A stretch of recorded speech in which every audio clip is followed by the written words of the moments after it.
Welcome to another episode of Not Too Deep. I'm your host, Grace Ann Helbig the First. We have Mike Falzone, rhymes with calzone. He'll find that out on this episode with us. I'm so thrilled. He is such a kind, genuine soul, a fellow East Coaster that moved west to pursue comedy, and he's just got such a goddamn precious, wonderful, optimistic outlook on life, and I'm so thrilled that he was here. Also, his hair just is like pretty and bouncy and healthy and curly and nice. We don't talk about it at all. Just know that I was thinking it the whole time. Enjoy this very exciting episode of Not Too Deep with Mike Falzone. Not too deep. This episode of Not Too Deep is brought to you by, you won't believe it, but it's Squarespace. Turn your great idea into reality with Squarespace. They make it easier than ever to launch your passion project. You going to showcase some work? You want to sell some products of any kind? They got beautiful templates for you and the ability to customize just about anything. So you can make a beautiful website all by yourself. Super simple, super easy. But if you do get stuck, which is no shame on you,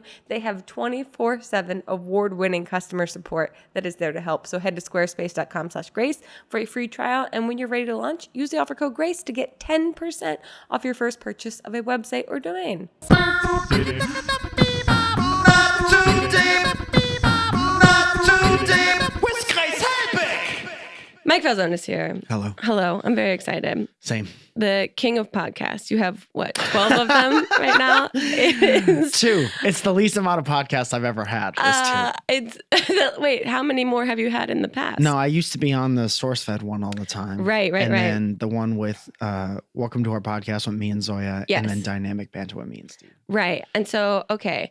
Were you part of SourceFed, or were you just like giving them free work constantly? Not free. Oh, that's good. Not free.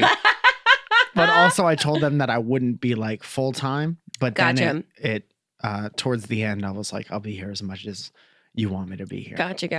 Yeah. How do you, because you also do your YouTube channel where it's kind of like ruminations and thoughts on life and things and observations about stuff. Mm. Do you ever get tired of talking? Yeah. And you do stand up and you do all these things that I'm like, how does he consistently have something to say? Grace, I'm an only child. I've had something to say for as long as I've been able to say. Yeah, okay, that makes a lot of sense. You've prepared your whole life for this career that you're in right now. A lot of people don't know this. I didn't talk for the first 14 years of my life. So it's all just stuff that and I've your had parents built are up. just completely terrified of you. Yeah. They didn't know what my voice sounded like. Oh my God. Okay. But I want to go back through, because I was like going through your history of everything, and I forgot a lot of things that you started on YouTube in 2006. January. You remember the day? Yeah. How did you The day find? was January 2006. One of my favorite That's days. how I chronicle time. 12 days a year. Yeah, I exist for 12 days a year, and then I get older. So how did you find YouTube? I was a musician. Right, because you started doing music. Yeah. Yeah. And so we are kind of the generation where it's like, if you make something and you want to get it out to as many people as possible, the internet was a very like new and accessible thing. Mm-hmm. So I had music on like mp3.com and MySpace. Yeah. And when YouTube popped up, it was just like another smart place to put stuff. Really? So. But in 2006, like I didn't know about it until 07, 08-ish. Uh-huh. Yeah, but I didn't even understand what it was. Yeah. I mean, that's another good part of being an only child. It's like something new pops up on the internet, you're going to know about it. You're like, I don't have anyone else to talk to, so I'll talk to this box that has moving pictures on it. Essentially, man. And I didn't know what I was doing on it for a long time. But then, like anything else, you find what you like doing. Or one thing hits it big, and then you repeat that over and over again until no one gives a shit about it. Until you hate yourself and no one cares anymore. And then you move on, sort of. You kind of pivot, sort of. I mean, luckily it hasn't been, I've never hated it. Like, I've been super exhausted and fried, I've hated other things about it for years, but I've never hated what I've done because I always kind of do what I want. Mm-hmm. And I try to make it useful. Yeah. People. No, that's super smart. And also, like, what was the move from music to comedy for you? When did that happen? It was basically, I played music so many days a year for so long because that's what you had to. I was like a working harder instead of working smarter type person. Yeah. So I kind of burnt myself out on music. And then eventually it's like I would be playing these songs either with a band or by myself. And I would love making people laugh either during or in between the songs more than I liked the process of writing and playing the songs. Wow. So then it was just like a seamless natural transition. Yeah. Yeah. When did you start doing stand-up? 2007 or 8. Wow. Okay. Yeah. But I was in Connecticut, so I couldn't do like the every night, 3 times a night, every night. Oh, the full fucking hustle that everyone does out here. I still have never done stand-up because it terrifies me. It's not that bad. I've seen some stuff that has kept me in my lane. What was the thing that finally like made you go up on stage and do stand-up? I don't know. I think it was because eventually what I was doing in between my songs was like the crowd work stuff. Yeah. And then I always just didn't think I was smart enough to write jokes like peers were writing jokes. Sure. I use quotation fingers when I say peers. I've been friends with Andrew Santino for a long time. Yeah. And he was always like, like I was the internet guy and he was the stand-up guy. And I always had so much admiration for what he did. And then I would see certain people who got up on stage and talked to the audience like I talk and laugh with my friends. Mm-hmm. Like Chris D'Elia was a person that makes his audience laugh almost the exact way me and my friends make each other laugh. And I was like, oh, if I could figure out like my way to do that, then I'm set. And this is where like, they say it takes you 10 to 15 years to find your voice. So I've never regretted any of the music stuff. I still miss it from time to time, but that was like the journey of me finding my voice in stand-up. Did you ever have, because I had this like real push-pull struggle-ish situation because I did improv and like YouTube was like my secret, guilty thing. Yeah. That like being taken seriously in like the actual comedy world that like I don't know why I had and still feel kind of embarrassed like talking about YouTube to like people that do stand-up every night. Because everyone has such a negative opinion about it. Because there's so much horse shit on the internet. And people blow up from doing horse shit. And that's fine because it's fun. If it entertains your audience, it's not a bad thing. But people get you know how comedians are. They hold everything to such a high standard. And they're like, oh, if you're on the internet where all these other people are, you must be one of them. Yeah. And no one gives a shit about your struggle or what you've done to make your way. But then, like, I'm lucky enough now that people see you do it over and over again. And they're like, oh, you're one of us. You're not one of them. But I worked very hard for that to happen. Oh, yeah. No, and people don't realize that. Yeah. No. And then there's also like the counter to that too is that there's stand-ups that suck. So like when you say you're a stand-up comedian, you can also be like, that's not that impressive either because there's a lot of people. Oh, no, but wait, but I also do YouTube. Like, oh, shit. Oh, let me get you some water. Okay, so you have this crowd work show, which is nuts to me because not only are you doing stand-up, which is terrifying, but you're also now going up without any actual rehearsed jokes and you're talking to people in the audience and just actually... Speaking of things that a lot of people have respect for. But it must be meditative because you have to be so present in that moment and like really connect with people or completely disconnect with people that are fully disconnected. Yeah. Have there been any standout insane moments of having to do this? I think just the fact that I get to do it and it's become such a popular thing and you're so good at it. Oh, thanks, man. Which is like a muscle that I don't think people realize is like hard to flex. Yeah. Well, a lot of like traditional stand-up people talk a lot of shit about crowd work because it's not crafting a joke, which is art and a puzzle that you're always putting together. You know how it works. Yeah. But it's also like, I'm 34. I don't give a shit about, like, I know what I do. I don't give a fuck about if no one has respect for me or not. Like, as long as Zoya's still around, I'm okay. As soon as my wife leaves me because I'm a bad comedian, then I'll start to reevaluate my shit. Yeah. But it really is just this thing that, like, it's from music. It's from, dude, I used to play music at this place in Fairfield, Connecticut called the Chef's Table. And the owner, his name was Rich. He used to let me get up for like 3 or 4 hours at a time from like lunch to dinner when people would be coming in and out of this deli. And I used to just be in the corner or whatever. And no one gave a shit. I was just background noise, you know? And I'm playing, my cry songs about why girls don't like me. And then the only way to keep people engaged and to let them know who you are was to like talk to them and make them laugh in between.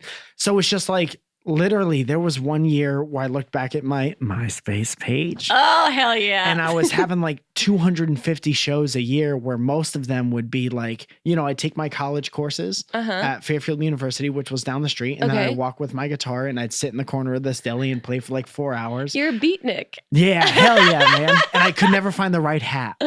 Yeah. Berets didn't cut it back then. They're very in now. Yeah. But it's my favorite thing. And I think especially now with like, there's nothing wrong with any style of stand-up. If you're making people happy now in 2019 where everyone's all fucking bummed out about everything all the time, you're doing a great job. But I think that everything is so scripted and polished. Like even reality TV is so shiny. Like, that I think people really get a lot out of paying for a ticket and you go to a place and that that's never going to happen again. Yeah. And so I love being able to give people that. Also, it's kind of terrifying as an audience member. You're walking into a lion's den where you are fair game for all these comedians that are coming up that like, I don't know, had I not known you, would ever want to go to one of their shows. But that's another thing is like people inherently think it's like a negative roasty thing. And it definitely, our show is like rarely that. Yeah. Because it's not dealing with a heckler. No. It's trying to make something out of a conversation. Dude, I was like, I have this show that I do every Tuesday. I'm lucky enough to be able to drop in on the show called Heavy Heavy Low Low. It's at Bar Lubitsch in West Hollywood. And it starts at 11 o'clock at night. And there's rarely more than like 8 people there. Yeah. And I had 4 hecklers last night. So half the crowd was heckling. Yeah. I think 2 of them were in the bathroom at the time. So 75% of the crowd is hecklers. So dealing with them is completely different than trying to give someone an enjoyable experience. But also like, the idea that they're on a weekday night spending their time trying to cut you down for like pursuing art. It's like so inherently sad. Dude, I had so much fun, man. Oh yeah. I was like, they destroyed like the first comic that went up. My buddy Tommy hosted. Were they individuals? Were they working together? Completely individual. And this is a real thing. There was a guy, the first guy shouting everybody out was named Chad.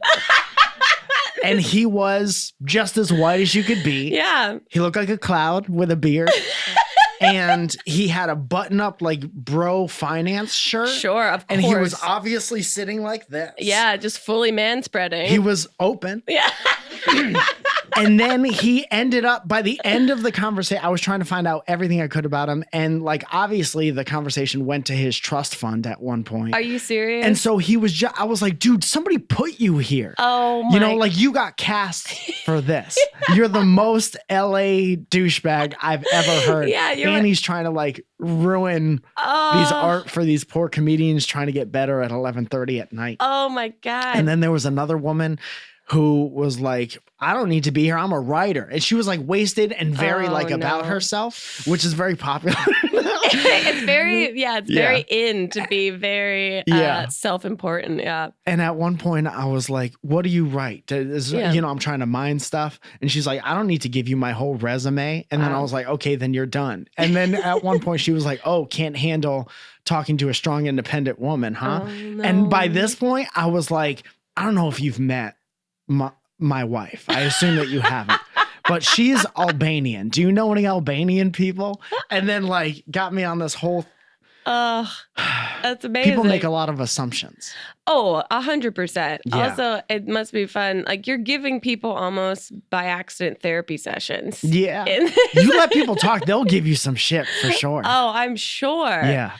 Is there, because you travel, you're on the road a lot too, and you do shows. Is there a particular spot that you've traveled to that's like perfect for your stand-up? I really don't know. I've had really good experiences. I haven't had any bad experiences, especially with the crowd work show. Mm-hmm. And I mean, doing the mixture of crowd work and written materials, you can kind of, if people are there to have a good time, I can kind of make any show the vibe that I want it to be by mixing those two things. But you guys, weren't you just in Nashville? Yeah. You and Steve did Dynamic Banter down there. Two that shows. Looked awesome. It was so cool, man. How was that doing the podcast live? I think it's great. It's just talking to Steve. I don't even think about it as a podcast because it's just. No, it really is just like as an audience listening to. I was listening to your most recent episode on the way over. It's just like being allowed in on a friendship conversation. Yeah. It's really sweet. And it's the same thing going back to the Crystalia thing. It's like I laugh with Steve like I used to laugh with my friends from back home. And like moving out here, and you know how it is. You start your whole life over, especially coming from the East Coast. It's like completely different group of people. Totally. So if you find someone you could just be like totally stupid silly with, and then you could somehow monetize that. That's the dream. That's the actual tangible dream. Like I live the dream with everyone from here that I like, that I do stuff with. Oh, like that's the so fucking great. crowd work shows, living the dream, being able to do this stuff with Steve and laugh like little kids. Yeah. That's fucking awesome. Oh no, that's so fun. Yeah. Okay, let's talk about Zoya, your wife. Hell yeah. Strong, independent Albanian woman. Yeah. How did you guys meet each other? She came to a show Oh, really? in Connecticut when I was still doing a mixture of music and comedy. I was doing these question jar shows. Okay. Got inspiration from that from a guy named Mike Doty, who used to, he is an awesome songwriter, and then he would have this question jar and he'd reach into it and answer anonymous questions. And I was already doing that on the internet. Yeah. So I was like, might as well do it here. And she had just been through like a really bad breakup, and her friends dragged her out and they were like, you got to come see this guy. He's so good looking. So she was dragged there by a bunch of her friends, and I saw her and I was like, she's like stupid cute. And it was in Connecticut, and I was like, but I know everyone here. I've never seen this person. Connecticut's a small town. Yeah, Connecticut's my favorite city. So she came out, and then she was just real cool about it. And then I found her on Facebook afterwards. Oh, you stalked her out on Facebook after? I don't know if you like coffee, but I like coffee. And then I asked her out on a date to a Starbucks. Oh, that's so East Coast cute. Yeah. And then, because Starbucks is the fancy place. Yeah. Oh, yeah. And then there were two Starbuckses. One is a standalone building in the parking lot of the mall. Yes. And then one is a kiosk inside the Target in the mall. These both make sense. Yeah. Yep. So she went to the kiosk and I went to the standalone, and she was like, I'm here. Like, I don't have a lot of time. What are you doing? And I was like, where are you? She's like, I'm in the Target. And I said, do you think I asked you to a kiosk?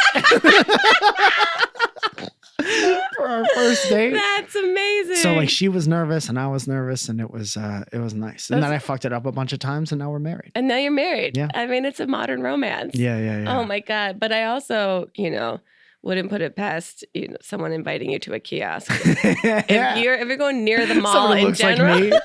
Hey, you know Target? You know they have coffee in Target? And then we'll go to the Sunglass Hut. Yeah. Maybe we'll splurge on some Ray-Bans. It'll be cool. I actually need some vacuum cleaner bags. So if you want to maybe make out after that. Yeah. Okay. We're going to take a quick break on this height of romance. When we get back, more with Mike Falzone on Not Too Deep. We'll be right back. Not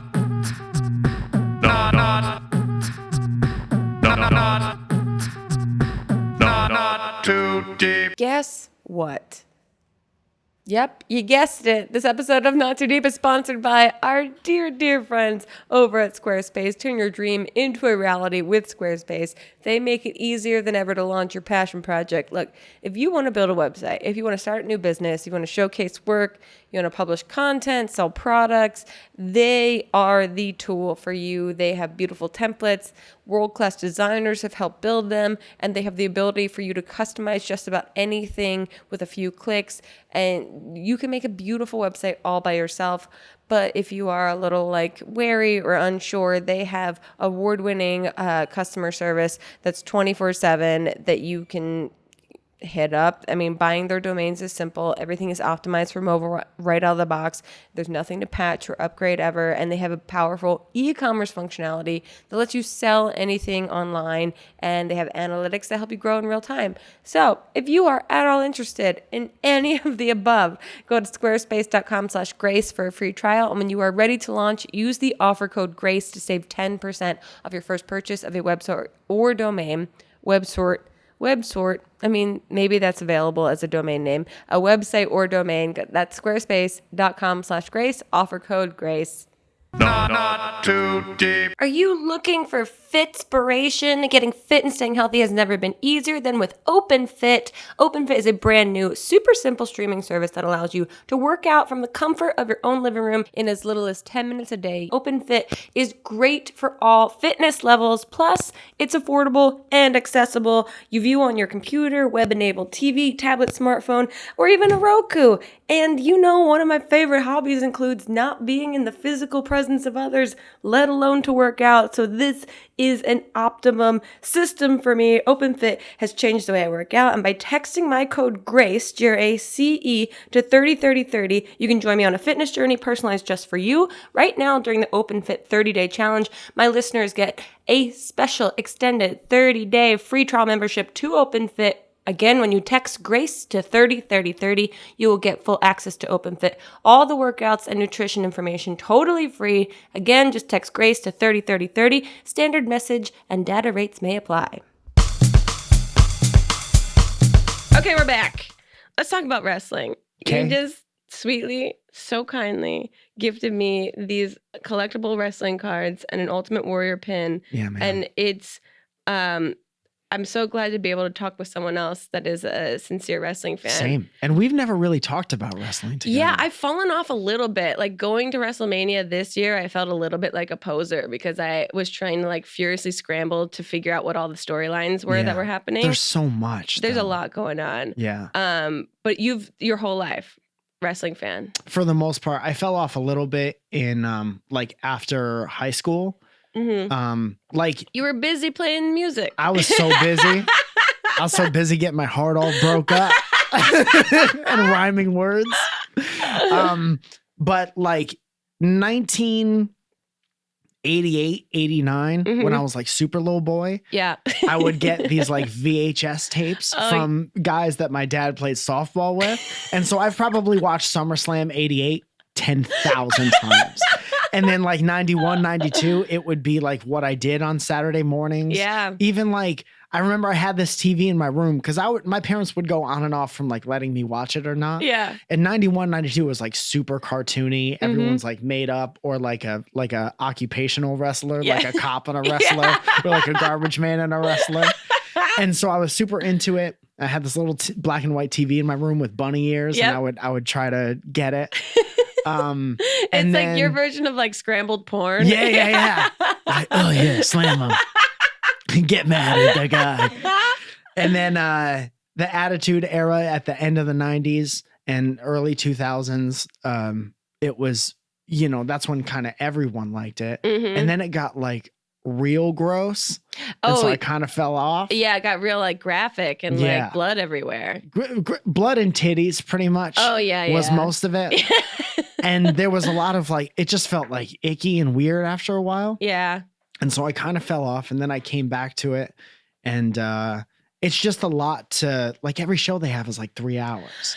That's the thing. I record them and then I speed through. I do like my Spark Notes version of it from time to time. Yeah. But like going to the shows is fucking nuts and insane. It's like I say my favorite form of theater. It's like if you go to the Renaissance Fair or if you go to medieval times, it's the same thing. Yeah. Everyone is the most joyous and like the most like this is where we all belong environment of all time. Everyone feels comfortable for the first time since they left their house. Yeah, exactly. Yeah, that's why I always get so fucked up when people are like, when people have so much shit to talk about it, but they are really into Star Wars and shit. Like I've had so many people talk down to me that are like, "Oh, that's interesting." Well, Star Wars that's a cinematic adventure that spans generations. And I'm like, tell me about it. Well, there's a bad guy and a good guy and they're fighting and then there are all these other people. And I'm like, Wow, that's a novel experience. And they do it live or they take 27,000 takes to do it. It's just so funny what people choose to be like, and I'm no different, man. I've made friends cry over their love for Harry Potter. I'm like, yeah, you like little kid witches? And they're like, you're still watching that thing where people paint their face and shit. Yeah, you literally did that impression like you were doing a promo for like around like, you know, kid witches. Let me tell you something about kid witches. Oh man, slap into a Slim Jim. Yeah. Do you follow it now currently? I don't watch every show. Sure. But like I'll try to, if there's a pay-per-view on, yeah, I really like to watch that. What I do more than anything is like I'll be working at my house on all these really important internet things that I'm doing. And I'll have the network going on in the back. Yeah. And I'll have all the primetime wrestling, which is like Bobby Heenan and Gorilla Monsoon at their like late night show talking about wrestling. Or I'll watch the stuff like Wrestling Superstars that used to be on Saturday mornings. Like I'll watch all that shit and I'll just have a completely different experience than when I was like 7. Now I'm 34 and watching the shit that I did when I was 7, like episodically. Yeah, and I'm like, it's just fascinating on 1,000 levels. Yeah. Very stimulating. But you also so you worked for The Rock's channel.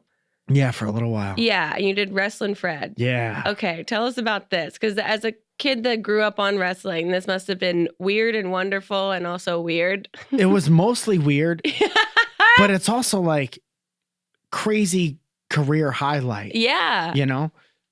So I was with Studio 71 at the time, and they had just signed The Rock. The Rock, and to make his channel, to build him up as a YouTube channel. Yeah. Now, should we explain who The Rock is? Should we catch everybody? If you guys don't know who The Rock is, you know. What are you, living under a hymn? Yeah. So I didn't like that I said that. That was a corny. I'll probably never say it again. I'll probably say it tonight.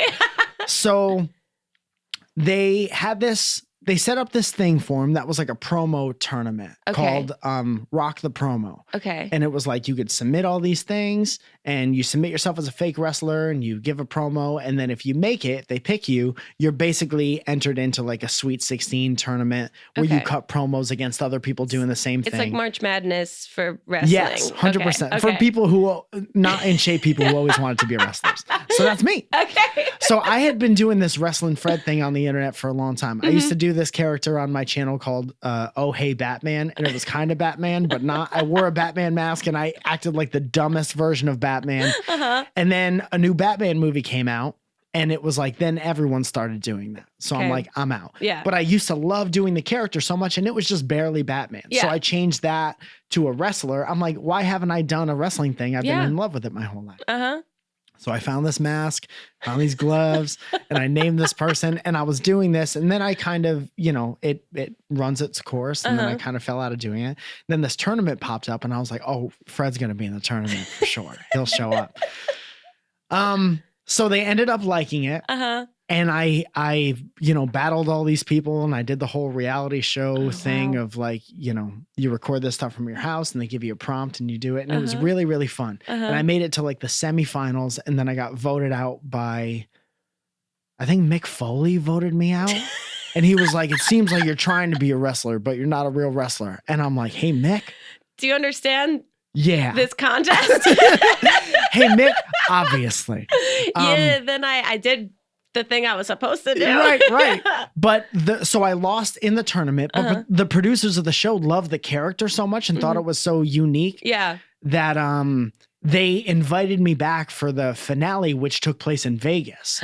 So the finale was like, you do your promo live at the other, the 2 finalists, and The Rock is there, and he's like officiating the whole thing. Oh my God. Him and Joe Santiago. Do you know him? No, who's that? He's a YouTube person from New York, but he's very funny. Italian kid. He reminds me a lot of my friends growing up. Fun. So he was like the host of the whole tournament. Okay. And then The Rock comes in, and then they brought me back in as like a run-in to like roast the 2 finalists and then leave. Okay. So I did that, and it was like the highlight of my career. And I'm like, dude, there's no stakes, you know, because I'm not winning or losing anything anymore. Yeah. And The Rock introduces me as like, before I pick a winner, I'm going to, my friend's going to come in and he's going to tell you what he thinks. So I'm like being brought in as this fake like Wrestling Fred. Has been flown. That sounds like he's introducing a more famous person that's gonna come in. Before I could say anything, Wrestling Fred has to give us his 2 cents and let me allowed to speak, So I'm like going over what I'm gonna say, and I come in and I roast these 2 people, and I struggle to get in and out of the ropes, and I do this whole bit, and then I meet him afterwards. Dude, a thing about The Rock is like, you see him on all his Instagram things and he's like shaking hands with people or whatever, but he's really like that. Oh, yeah. And he saw me in the corner of the room and he was like, Fred, do you want a picture? And I got the mask on the whole time because I'm in character. I'm not going to break kayfabe just because The Rock is here, Yeah. So we take a picture and, he's like the whole time from the second he got there, like we rehearsed it like we were a pit crew. Like we're going to come in and we're going to do this for 15 minutes and then he's out. He has to go be on a jet to somewhere else. So we did that and it was so efficient. And his like handler is like, we got to go. And he's staying to like do little videos and pictures with everyone. It's fucking awesome. Yeah. So then the contest ended and then the producers and the writers of the show were like, do you want to like be on The Rock's channel as this dude? So we shot like 4 or 5 episodes of this thing, which the audience, like they liked Fred from the contest, but The Rock himself wasn't involved in every episode. Right. So the views kind of went down a little bit and then they had to get rid of me after that. But I was able to do something with Pauly Shore, which was a huge thing because I had been watching Pauly Shore all my life on like MTV and the movie Son-in-Law. I rented from Blockbuster 1,000 times. And also like his mom is obviously Mitzi and she opened the Comedy Store. So that was a huge fucking thing. And it was just awesome to be like The Rock is our generation's he's most massive. Popular actor ever. And he's just like a Renaissance man. Yeah. Like he has so many different like passions and he does it. And he like kind of the thing that I really like, he was a guest on the E! Show that I did years ago. And it was the same thing. He came in, he introduced himself to every single crew member, everyone. He literally had like a hard out and like we had no air conditioning and he's sweating like crazy, but he's not complaining a bit about anything. He's being so jovial. Kind of hot in here. Ha ha ha. Yeah, exactly. Meanwhile, he's like literally pouring sweat down his face and like any other like A-list actor would be like, I can't do this. I don't look good on camera. Yeah. He's like so just like grateful and gracious in this way that you're like, no, you're not allowed to be grateful. I'm grateful that you're here. Stop out like gratituding me right now. And he knows he doesn't. It's like it's raining on a statue. He knows it doesn't look bad. But it's a lot like, from WWE to like actually mainstream acting, like YouTube to doing comedy kind of thing, that it's like he's proud of his whole career in the WWE and it's like given him the platform to jump to other things. And I'm just like always inspired by that I'm like, yeah, I should be proud of the things I've done. Right. I mean, that's what I like about, to be totally honest, like I've known about you forever. Yeah. But we've never really hung out. We run into each other at like a VidCon or whatever. Yeah. But we've never like really hung out outside of like a VidCon party or whatever. And when we started like hanging out in like a friendship capacity, I was like, oh man, I hope she's cool. Like I don't know anything about her. And then I think that's one of the things that you instantly, as soon as you have like a conversation about work, you recognize the people who work really hard.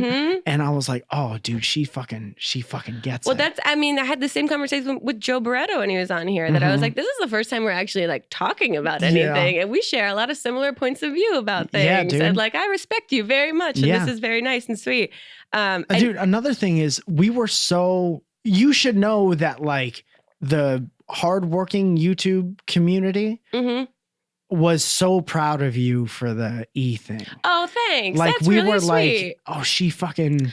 Oh, that was like the kick in the door open type thing. That was very sweet. It was a weird time, but it was very sweet. Oh, I get it. And some things work, some things don't. I'm championing Lily Singh now. I'm like, get it, girl. Like, continue this like for sure. emerging of both sides of everything. But yeah, what's The Rock gonna do next? Will he probably go back to YouTube? He's gonna do stand up now. Also, what happens to Wrestling Fred? I mean, I can't speak for Fred. For Fred, but he's he'll be here next next to the week. phone So. for sure. I know. I always think about what I have a loose idea of if I ever did WWE as like my retirement plan, which is unfathomable because I realize that all the women in WWE are like max 26 years old. Yeah. So I'm fully out of that age range now. But I would be the Hangover and I'd come down just totally hungover, wearing sweatpants, not be good at wrestling, and really make those women that are absolutely fantastic athletes shine even more. Smart. I mean, if they need me, that's a good gimmick. I'll be here. Yeah. I'll go heel. You're waiting around for the second Attitude Era. As soon as you could say the F word on cable television. No, hold me back. Hold me back. Get these kids out of here and I'll show you what the Hangover could do. How did you get your Mike in the Morning mic made? The mic flag? Yeah. There's a place in Connecticut that does it. Really? Yeah. They're too expensive for sure. And so I would shout them out. But they're like really, it's die cut, like a fancy sticker. I know, it's very impressive. It's my favorite thing that I have. I have a replica championship belt that Zoya gave me that I had to win.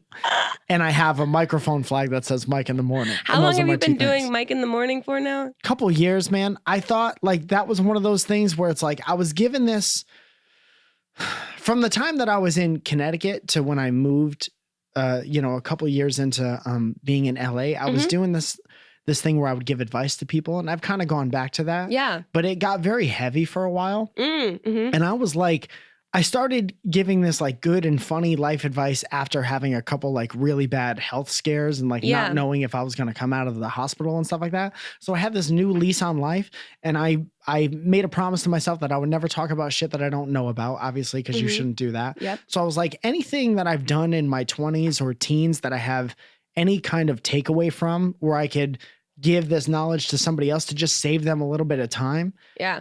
That's my purpose. Cause I was like, when I was in the hospital, I was like, oh, I could legitimately not come out of this building. So time becomes the most important thing that you have. Wow. So if I could save other people time by being like, oh, if someone's treating you like that, that means this and this and this, and fuck them and on to the next, you know? And I just wanted to give that to a younger generation of people. And I still want to do that. I think that's great because it's packaged in a very funny way, but then when you actually unwrap what you're saying, it's very sincere advice to people, which I think it caught me off guard a little bit when I was like watching a bunch of them recently, that I was like, oh no, this is actually great advice, even though it's hilarious the way that you're presenting it, but it's like, no, this is genuine. This is really cool. Thank you for saying that. Yeah. I think that's the thing that makes it valuable at all. Like obviously like even my views have gone like way down, but I think the people who are watching and like, I think they get it, and I think they get a lot out of it. And that's all I ever wanted. It's not for everybody. No, and it's because you don't want 15 million views on something that no one cares about. Right, you know? Right, for sure. Because that's the cool thing. When I saw you and Elliot do shows in Boston, I was like, this room of people that are here to watch you guys is so warm and engaged with you. Like, this is what you want. You don't want to sell out a 3,000 seat theater with people that are like, what? Who is this? Why am I here? Yeah. It was just like a wonderful group of people that just like really want to hear and are like, phones off. I'm here present with these people because I care about them. But I mean, that's another part of like earning your place in the stand-up community is like trying to kill in front of audiences that don't give a fuck about you or your following or your YouTube presence. And that's where you earn your spot, I think. And I'm very proud of that as well. No, it's super cool. It's like two completely different experiences. Because the most recent one that I watched, this episode will go up way later, but was when someone says I love you, and like 3 things not to say when someone says I love you if you're not prepared to say it back. Yeah. And you mentioned Zoya, your wife, in that. Do you and Zoya have She still doesn't say it. Do you guys have has there been a decision collectively of like how much of your personal life you're allowed to share? No, because I know you guys have your own podcast too. Yeah. We just kind of have common sense about it. You respect each other. Yeah. And we're also very like, I don't know. We don't really look at it in any specific way, really. We just talk whatever comes out. Yeah. You know? That you trust each other enough to not say too much or not make the other person look terrible. Yeah. And the thing is, like, even if she said something to make me look terrible, like, she's the realest person I know. Yeah. So I'm like, either I deserve it or like, it'll be at the very least, it'll be a very genuine conversation. Yeah. That'll be like an eye-opening experience of like, Oh, okay. This is a learning moment. Yeah. This is a teaching moment. Like, why should I be the only one not learning something? Yeah. Oh, that's so true. Okay. Speaking of all of these wonderful people that love you, we're going to take a quick break. When we get back, we have so many Twitter questions for you. If you do not mind answering those for us, we'll be right back. Nowhere to be until 11:30 tonight. Perfect. We'll be right back. We're not too deep.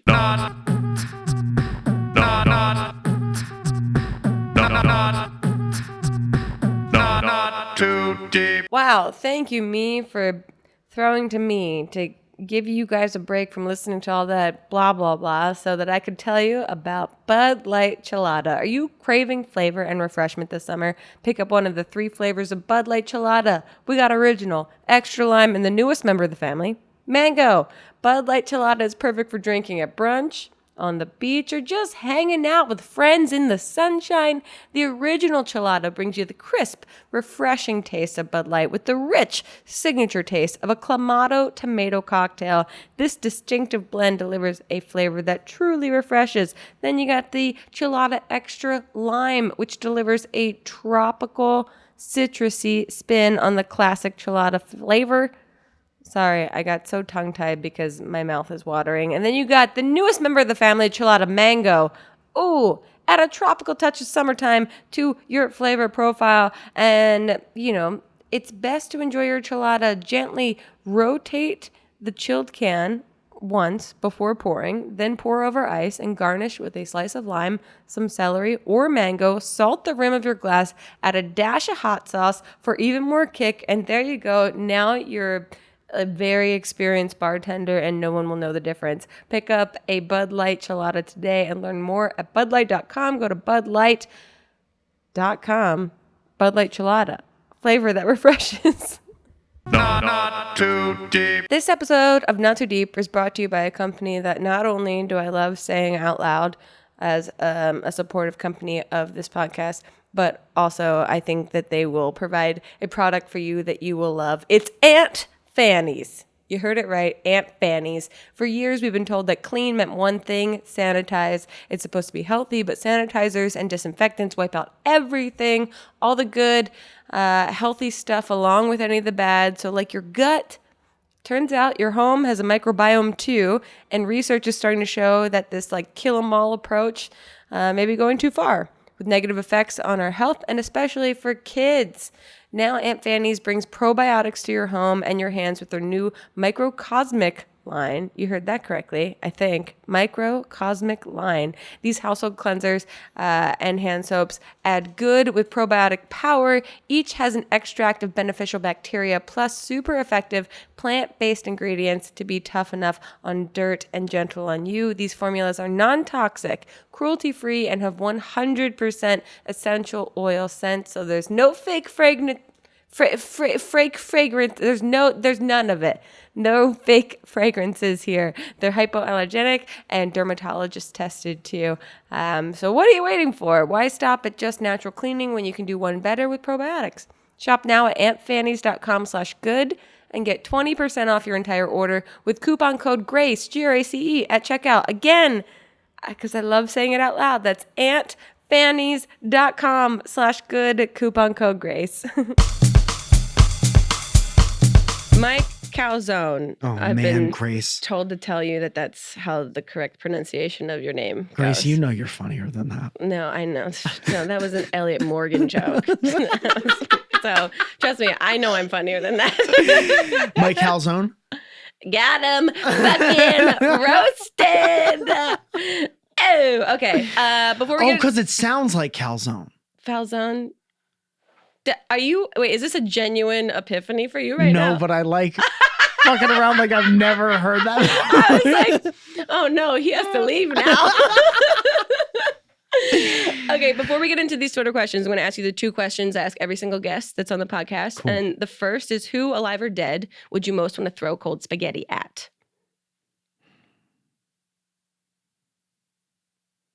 Yeah, I know. How long do people normally take to answer this question? It varies. Sometimes people don't come up with an answer because they take it very seriously. I think I'm doing that. So is this somebody that you don't like? It's entirely up to you. You're the master of your own intention. Okay, so check this out. Okay. When I was a baby, my dad, I was sleeping, and my dad, for whatever reason, dropped a cold, wet towel on my stomach. And my mom. And do you remember this? No. But I hear the story every time I go home. Like it just happened and they're trying to remind, like never forget type thing. So that happened. My mom got very upset. And obviously I woke up crying and she was like, why did you do that? My dad's like, I don't know. First of all, what's your dad just doing walking around with a cold, wet towel? Well, he's a father. You have him. It's a preparedness thing. Yeah. So I think I would like to go home and wait until my dad is fast asleep in his recliner and the Mets are on TV. And then I'm going to pull up his little shirt and I'm going to just drop that spaghetti out of his stomach. Take that, Guido. Take that. Paisan abundanza. I mean, it's a sweet retaliation so many years later. Yeah. Oh, man. I love that. Okay. The other question is to tell us your worst pants shitting story or a close call, but you can only use 3 words or small phrases. So, for instance, mine is college, jogging, front lawn.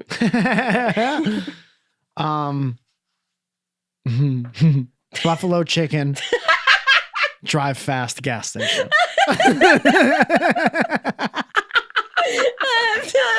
There's so much flavor in that story. Yeah, wow. dude. Wow. Yeah. Okay. Well, no follow-up questions there. Thank you so much. You're welcome. No further questions. Please respect my privacy at this time. Okay, let's get into these Twitter questions. Eric wants to know, do you miss making music? Yeah, very recently. Really? Do you know Tessa Violet? Yeah. We've been friends for a long time. Yeah. So she's coming into her own as like this fucking She's an amazing, her and Dodie have been touring. Yeah. So I'll go see her when she's in town. I'll go see her perform. Mm-hmm. And just like she opened up for this band called Coin. Oh, I don't recently. know. Okay. I didn't know them either, but apparently they're real popular. Cool. But she's just like playing electric guitar with her awesome band. She had this amazing drummer. Yeah. And in front of this massive group of people jumping up and down simultaneously. And I was like, oh, I remember that. That feeling. But I had so much, like, I was the dude in the band who wanted to make it. And then my 2 friends were just like stoked to play music. But they were very much like, one worked at a bank, one worked in construction. Mm-hmm. So I was like the dude, and I was always like more stressed out and working hard. And then like we would have fun intermittently. Right. But I missed like being loud with my friends in New York City at like 1 o'clock in the morning. Oh, there's still time. Yeah. Not with them. Not with them. Because they're like regular, real people now. They're like, yeah, we've moved on. We were ready to keep doing this, but Mr. Hollywood over here. Yeah, man. Someone wants to know, do you agree that Zoya is more famous than you are? I would say, if we're being honest, she's not. But she is better than me in every other way. And being famous is not conducive to being better than someone else we've seen. That's fair. Okay. But she's a better, more real, dude, the thing about Zoya that I admire the most out of her work ethic or anything is the fact that like her good person radar is like I used to think that I was the best judge of character, and I'm very good. Yeah. But she is like, it's insane. Yeah. It's insane. You know those basic white girls who are like, my gaydar is on point? She's like what they think they are. Yeah. She's the actual like barometer for that. Yeah. No, that's totally fair. And I can tell that in her for sure. That I think you guys are both just sugar to the core. Like at the end of the day, just real actual humans. Yeah. So she's better, but I'm more famous for sure. Yeah. If we want to go by social media numbers, which is the only measure of value in the human society that we live in currently, check the numbers. I mean, look at the numbers, please. Who has the check? Oh, so gross. I'm going to get hit. Someone said, Daft Humor says, how much do you miss SourceFed? I miss it every day. I felt worse for the people who, when that whole thing ended, I felt worse for the people who woke up and watched that every day, because I get that. Yeah. And like when I was having fun there, I had so much fun there. Mm-hmm. And, we made everything our own, and we tweaked some stuff. And obviously there was a whole group of people who hated it because it wasn't the original 4. Yeah. But then the group of people who was there at the end fucking loved each other and watched out for each other, and was like, there was no vindictiveness at all. Like everyone was fucking, holding each other up and supporting each other and like all this shit. But it wasn't always like that. Sure. And the audience was so good to all of us. Yeah. And so when we got fired, it was like, it almost like wasn't even like, woe is us. Because everyone's talented enough in whatever they do to find a different job or whatever. Yeah. But I felt bad for the people who maybe felt like, not marginalized, but just felt like they relied on this thing every day. Yeah. And then all of a sudden this thing left out of nowhere. And then they're like, wait a minute, I trusted you guys to be consistent in my life. Yeah. And now you're not here. How? Why? Why? Yeah. And you're like, we don't have control of this. Because some dude didn't think it was a viable. But the cool thing is you guys all built genuine friendships out of it. 100%. And you all work together consistently, and you things like dynamic banter and stuff like that like live on and breathe outside of this ecosystem that you guys were all kind of, this biodome that you guys were all in for a little bit. Yeah. And everything good ends. And I don't know who would still be there if we were still doing it every day and yada yada. So sometimes it's good that things end in like spectacular fashion like that. It's like it went out in this really weird, sad tone. And then like, think about, there would never be a Sugar Pine 7 if there wasn't and so many people love that. Yeah. And, same thing with the Valley Folk and all that. Yeah, so. No, it evolved. Let's just say it's like a fucking Pokemon. And whatever they do, when they change into the other one, that goes. You know how the Pocket Men do. Yeah, the Pokey women that Please, Pokey women, please. Thank you. Someone wants to know what initially sparked his interest to start stand up. Being enamored by stand up. And the challenge of like, I never thought I was smart enough to do it. Like I was saying before, it's like, dude, I've been watching stand up and like VHS tapes that my dad had, taped off of HBO forever and ever. Like Rodney Dangerfield used to have this like variety stand up show on HBO that I've watched so many episodes of, and like Comic Relief, and watching George Carlin and Richard Pryor. And I was like, those people are just like different. Yeah. And in reality, they're just grown-ups who pay attention and have their very, their core belief system, and they have a point opinions of view on things and point of view, very strong, clear point of view. Yeah. And I was like, oh, I'm never going to be that. And then like you almost die a couple times and then you get that. And I was like, I have some stuff to say.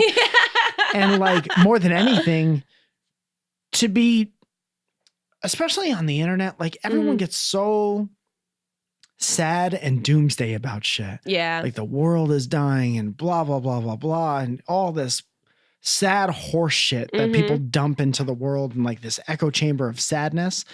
And then just very simply to remove a guitar and to remove any shields between you and the audience, and to just be a person with a thing that makes your voice louder, making a room full of people happy. Yeah.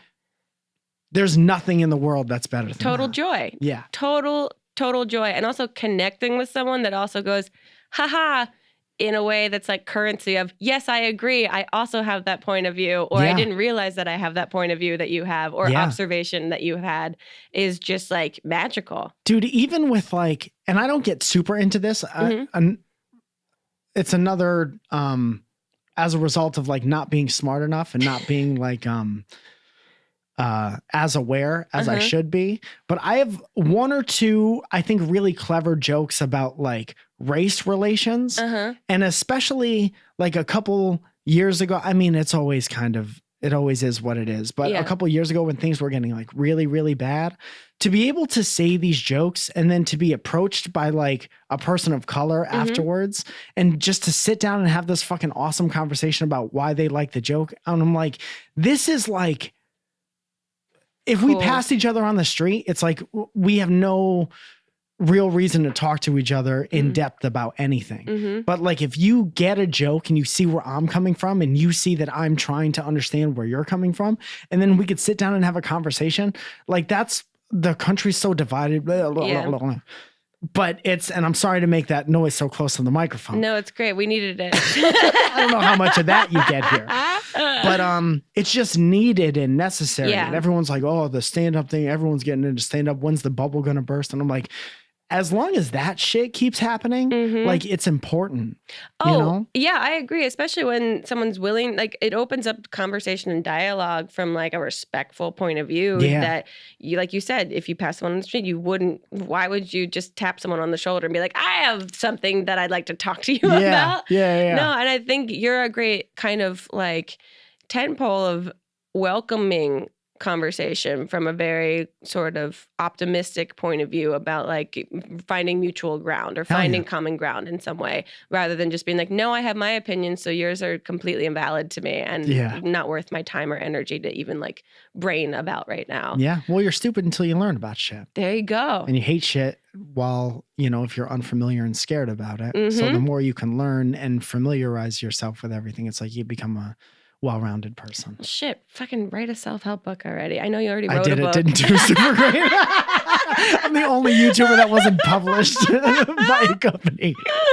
It's, there was a phase and that also became nuts. 2010, everybody gets a book. Everyone, you get a book. And you're going to be in an airport somewhere. Dude, I remember when I did my shit. Because I was like one of the first people to do that. And then I would talk to people and they would be like, well, why would anyone buy a book from like a YouTube person? I was like, watch. And then I did a Kickstarter thing and it got filled up like that. And I was like, see, now I keep all my own money. Yeah. And then all these companies were like, oh, then we should do that. Yeah. And then people did that.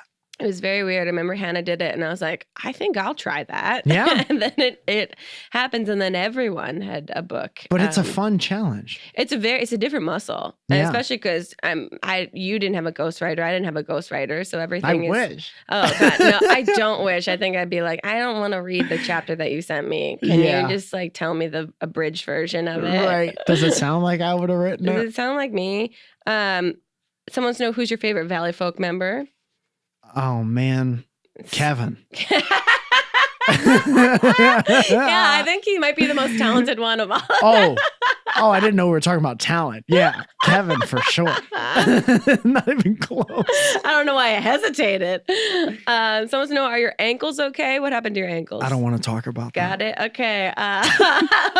And shame on that person. What's that person's name? That is 1017. 1017 How dare blocked.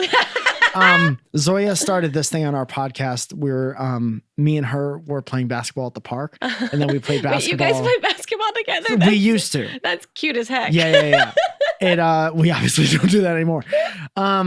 Because of this situation. And we played against like a grandfather and his granddaughter who was like, what? Okay, yeah. Wait. Well, hey, we'll play whoever's at the park. Wait, you guys play? Oh, I thought you played one-on-one against each other. We were. That's how it started. And then you started to hustle people at the park. Yeah, well, we got to make money. This 14-year-old like AAU girl came up and she was like, let's go, player. And I was like, Zoya's wearing jeans, so we're going to do our best, So we played them and her grandfather. And I remember I was guarding her and she did this thing. She like crossed me up and then she goes, ankles. And you can't do that when you don't really, if you don't make someone fall down, you can't yell ankles. And then I got super upset and I think Zoya scratched her at one point. So it became a story where like Mike got crossed up by this 14-year-old girl in the park, which wasn't true. And now it's just this thing that they won't let go. That's so fucking funny. So that's my load to bear. When was the last time you guys hustled at the park? It's been a while. It's been a while? Yeah. Okay, well, we'll get you 2 ankle braces and get you back out there. Thanks for jumping on the wrong bandwagon, Grace. That is so fucking funny. Oh my God. Someone wants to know, what's your advice for someone that wants to do stand-up but is terrified of it? We got a lot of those kind of questions. You just got to do it. I mean, it's the thing where it's like, you got to be okay with knowing that there's so many times in stand-up that you think you you have something figured out. Yeah. And you don't. And you got to be okay with that. And it's like a lot of people, especially today, and this is a reason why I'm not like worried about my job or think I'm in competition with anyone ever. It's because it takes so long and it takes so much discipline and trying and sacrificing your own personal time to get even halfway decent at it. And you either have the mind to do that or you don't. Yeah. And it's like resilience, understanding that failure is not complete, that it's only like a stepping stone. Because that's, I think, my biggest fear of it. It's like, if I fail, I will be too hard on myself to even try again. Yeah. And I think a lot of people probably have that kind of point of view about it. And I could see that. It's a scary thing. It's all about like destroying as much of your ego as you possibly can. That's true, yeah. And being like, oh, like you do this thing because you think you're funny or your friends have been like, you should do stand-up. Yeah. And then you don't want to do that and be like, oh, I'm not funny. Yeah. Like I put myself in front of, there's this whole thing where like I was taught that stand-up, because it's in a cold room and because it's in front of a brick wall, it's supposed to simulate an execution. And you get there and everyone's wants to see if you kill or if you get killed. Yeah. You know? And so you're doing that every single time. Whoa. I've never heard that before. That's how I was taught. Wow. Someone was the real militia base. Yeah, you could tell the old grizzled comedians are like, this is what it is. Do you want this? Do you think you're this funny? Okay, last question. Someone wants to know, ask him how he first started using the term horny in everyday conversation. Hell yeah, player. This is when you scan through your Twitter for literally upwards of 5 seconds. Yeah. Or if you do like a Command F, find this word on this page, horny is maybe your most commonly used word. Yeah, for sure. Without question. It's just, first of all, it's the funniest word that there is. And it's also like a personal connection with my home and the friends that I had from my home. Okay. My friend, George Perm, who is an amazing artist. He has a tattoo shop in Stratford, Connecticut called Forest to Shore. Okay. He's like amazing. He doesn't give a shit about anything. And me and him used to say, we'd be like horny jacket, horny this, horny whatever. And it catches people so off guard. It's just the funniest. It's funnier to know exactly what you mean and to wait for somebody else's reaction to that. No, and then I say it so casually that people are like, it's become so colloquial for you. It's just like, it's like saying cool, cool, cool. Yeah. Like horny, horny, horny. Dude, you look through the Twitter feed and it is what it is. But think about like, I don't know if you've ever seen my text to Elliot. I have not been privy to those. No. Yeah, it's all obnoxious. I'm sure it is. That's my friend Michelle and I used to say tits in the mouth all cool, the time. Cool. That's along the same lines. Yeah, that was our thing. And we said it so casually with each other and like in videos and stuff that I remember saying it like in group settings and being like, oh, right, that's not a phrase that people use to say like, that's awesome. Like, oh, that's tits in the mouth. Congrats. I was like, wait a minute, this has lost all actual meaning to me. And you see people like going through their mental image of it. And you're like, yeah, I guess skateboarding is kind of tits in the mouth. When you say it like that. Oh, yeah. Hey, I guess this yogurt is horny. I love it. Mike, thank you so much for being Thanks here. for having me, Of man. course, before you go, every guest that's on our podcast gets a personalized fortune cookie from us to you. Perfect. Yep. Smash it. Smash it. This has nothing in it. It does. That's really good. We need that ASMR. Thank you. Who did this part? That's Melissa. You gotta jam it in there somehow. The Chinese don't. We don't know. We haven't done our research. You need to hire a Chinese person. Okay. Okay. I'm not a great reader, so take your time. I was in the slow reading class, which was in a closet, by the way. They took the dumb kids and they put us in a closet. They're like, you write your words too close together. Get in the closet. And then I didn't learn about dyslexia until I was like 27. It's like, just say dyslexia. Put me in a closet. Okay. You may say you're not Jesus, but we've also never seen you two in the same room. So I have a joke about this. Do you? And I say I look like the version of Jesus that white people hope there is. That is, yeah. That's like if very you true. die And you see me, and I'm just like, hey, you're all right. Hey, man, I died for your sins. What's up? Hey, you were fine. I've been up here for a while. I know it's supposed to come back. I just haven't set my alarm to it.